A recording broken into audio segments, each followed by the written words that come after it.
Hi, எல்லாருக்கும் இந்த விஜயனோட நெஞ்சார்ந்த வணக்கம்.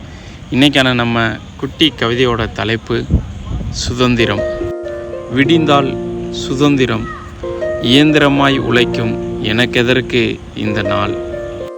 அடுத்த தலைமுறையாவது நிம்மதியாக வாழட்டும் என்று வழிவிடுகிறேன். கொடி ஏற்றி இனிப்பு தரும் அரசு விடுமுறைதானா இந்த சுதந்திரம்? எத்தனை தியாகங்களின் வழிகளை மறந்தோம். இன்று பிறர் துயரம் காணாமல் கஷ்டப்படுத்துவதையே வழக்காக கொண்ட உலகம் இது. இந்த ஏமாற்றங்களின் சுமையுடன்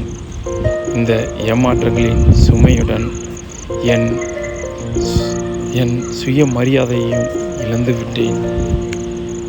ஆனால் வேறு வழியில்லை, இவர்களோடு தொடர்ந்து பயணித்து கொண்டிருக்கின்றேன். தேங்க்யூ.